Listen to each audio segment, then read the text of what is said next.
അസ്സലാമു അലൈക്കും. എല്ലാവർക്കും സിംപ്ലി കേളിയിലോട്ട് സ്വാഗതം. അപ്പോൾ ഇന്ന് ഞാൻ വന്നിട്ടുള്ള ഒരു അടിപൊളിയായിട്ടുള്ള ഡ്രിങ്ക് ആയിട്ടാണ്.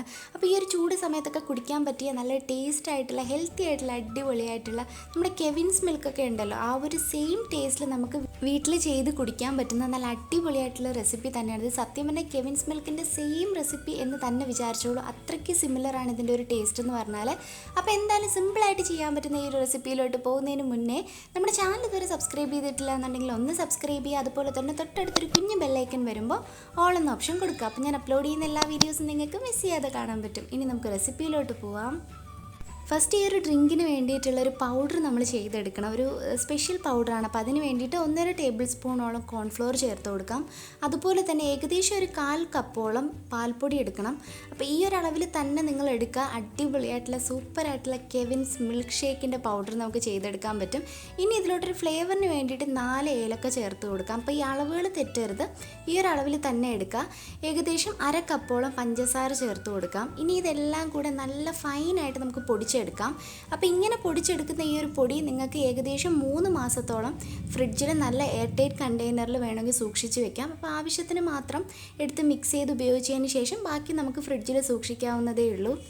ഇപ്പോൾ ഇവിടെ നല്ലതുപോലെ പൊടിച്ചെടുത്തിട്ടാണ് നമ്മൾ ഫൈനായിട്ട് പൊടിച്ചെടുക്കുക. അപ്പോഴത്തേക്ക് നമുക്ക് പെട്ടെന്ന് പാലിലിട്ട് മിക്സ് ചെയ്യുമ്പോൾ ഇത് മിക്സായി കിട്ടും. ഇനി ഇതിപ്പോൾ ഈ ഒരു പൗഡർ എടുത്തിട്ടുള്ള ഏകദേശം 1 ലിറ്റർ പാലിൻ്റെ അളവാണ് കേട്ടോ ഇത്രയും പൊടി നമ്മൾ എടുത്തിട്ടുള്ളത്. അപ്പം അത്രയും പാൽ എടുക്കുന്നില്ല എന്നുണ്ടെങ്കിൽ ഇത്രയും പൊടിയുടെ ആവശ്യമില്ല. ഇനി 1 കപ്പ് പാൽ നമ്മൾ എടുത്തതിന് ശേഷം ഈ ഒരു പൊടിയായിട്ട് ജസ്റ്റ് ഒന്ന് മിക്സ് ചെയ്തെടുക്കുക. കാരണം 1 ലിറ്റർ പാലിലോട്ട് മിക്സ് ചെയ്യുമ്പോൾ അത് ചിലപ്പോൾ കട്ട കെട്ടാൻ ചാൻസ് ഉണ്ട്. പക്ഷേ ഈ സമയം ഒന്നും ഫ്ലെയിം ഓൺ ചെയ്യരുത് കേട്ടോ. അപ്പോൾ നമ്മൾ ജസ്റ്റ് ഒന്ന് മിക്സ് ചെയ്യുക. 1 കപ്പ് പാലിൽ ഇത് ഒഴിച്ചിട്ട് ഒന്ന് മിക്സ് ചെയ്യുക. ആ ഒരു കട്ടയെല്ലാം മാറി വന്നതിന് ശേഷം ബാക്കി നമുക്ക് ആ 1 ലിറ്റർ പാലിൽ 1 കപ്പ് പോയതിന് ശേഷമുള്ള ബാക്കിയെല്ലാം കൂടെ ചേർത്ത് കൊടുത്തിട്ട് മിക്സ് ചെയ്തെടുക്കാം.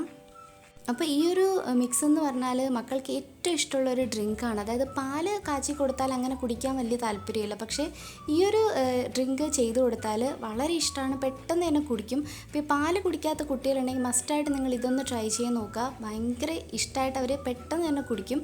അപ്പോൾ ഈ ഒരു റെസിപ്പി ചെയ്യണമെന്ന് അറിഞ്ഞപ്പോൾ അപ്പു പിന്നെ എൻ്റെ കൂടെ നിന്ന് അങ്ങോട്ട് മാറിയിട്ടില്ല. അത്രയ്ക്ക് അവൻ കൂടെ നിൽക്കുമായിരുന്നു ഈ ഒരു ഡ്രിങ്ക് കുടിക്കാൻ വേണ്ടിയിട്ട്.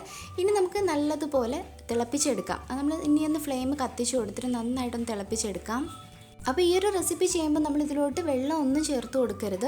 പിന്നെ പാല് മാത്രം ചേർക്കുന്നതുകൊണ്ടും പാൽപ്പൊടി ചേർക്കുന്നതുകൊണ്ട് ഇത് പെട്ടെന്ന് അടുക്കി പിടിക്കാൻ ചാൻസ് ഉണ്ട്, കാരണം കട്ടി കൂടുതലായതുകൊണ്ട്. അപ്പോൾ അത് നമ്മൾ കൈ എടുക്കാതെ തന്നെ ഹൈ ഫ്ലെയിമിലിട്ടിട്ട് തിളപ്പിച്ചെടുത്താൽ മതി. പിന്നെ തിളപ്പിച്ച ഉടനെ ഫ്ലെയിം ഓഫ് ചെയ്യരുത്. ഏകദേശം ഒരു 1/2 കപ്പോളം വറ്റണം. 1 ലിറ്റർ പാല് നമ്മൾ ഇതിൽ ചേർത്തിട്ടുണ്ട്. ഇതിൽ 1/2 കപ്പോളം വറ്റി വരണം. അപ്പോൾ ഒന്ന് കുറുകി ഒന്ന് തിക്കായിട്ട് വരും. ആ ഒരു സമയത്ത് മാത്രം ഫ്ലെയിം ഓഫ് ചെയ്യും. ഇപ്പോൾ അത്യാവശ്യം കുറുകി വന്നിട്ടുണ്ട്. ഇനി നമുക്ക് തണുക്കാനായിട്ട് മാറ്റി വയ്ക്കാം. ഒന്ന് തണുത്തതിന് ശേഷം ഞാൻ ഇതുപോലെ അരിച്ചെടുത്തിട്ടുണ്ട്. കാരണം നമ്മുടെ ഏലക്കയുടെയൊക്കെ ആ ഒരു കൊത്തുണ്ടല്ലോ അതുണ്ടാവും. അപ്പോൾ ഞാനൊന്ന് അരിച്ചെടുത്തിട്ടുണ്ട്. നമ്മളിപ്പോൾ ഡയറക്റ്റായിട്ട് നമ്മൾ കുടിക്കുകയല്ല, ഏകദേശം 1 മണിക്കൂറോളം ഫ്രിഡ്ജിൽ വെച്ച് കഴിഞ്ഞാൽ അത്യാവശ്യം നല്ല കട്ടിയാവും. ഇപ്പം തന്നെ നല്ല കട്ടിയുണ്ട്. അങ്ങനെയല്ല, കുറച്ചും കൂടെ ഒന്ന് തിക്കാവും, നല്ല ക്രീമി ആവും. എന്നിട്ട് കുടിക്കുകയാണെങ്കിൽ നല്ലൊരു ടേസ്റ്റ് ആയിരിക്കും. അപ്പോൾ അത്യാവശ്യം നല്ലതുപോലെ തണുപ്പിച്ചതിന് ശേഷം മാത്രം ഈ ഒരു ഡ്രിങ്ക് കുടിക്കുക. നല്ല സൂപ്പർ ടേസ്റ്റാണ്. നമ്മൾ ഐസ്ക്രീമൊക്കെ കുടിക്കില്ലേ, അതുപോലെ ഇരിക്കും. ഞാൻ അതിൽ കുറച്ച് ഐസും കൂടെ ഇടുന്നുണ്ട്. അപ്പോൾ ഇത്രയേ ഉള്ളൂ. വളരെ സിമ്പിളായിട്ട് നമുക്ക് ചെയ്ത് കുടിക്കാൻ പറ്റുന്ന ഒരു അടിപൊളിയായിട്ടുള്ള ഒരു മിൽക്ക് ഷേക്ക് എന്ന് നമുക്ക് പറയാം, അല്ലെങ്കിൽ കെവിൻസ് മിൽക്ക് എന്ന് പറയാം. അപ്പോൾ എന്തായാലും നിങ്ങൾ ഈ ഒരു റെസിപ്പി മസ്റ്റായിട്ട് ട്രൈ ചെയ്യുക. അപ്പോൾ വീഡിയോ ഇഷ്ടപ്പെട്ടാൽ ലൈക്ക് ചെയ്യാനും കമൻറ്റ് ചെയ്യാനും മറക്കരുത്. Stay at home, stay healthy. Thanks for watching. See you in another video. അസ്സലാമു അലൈക്കും. Assalamualaikum. Assalamualaikum.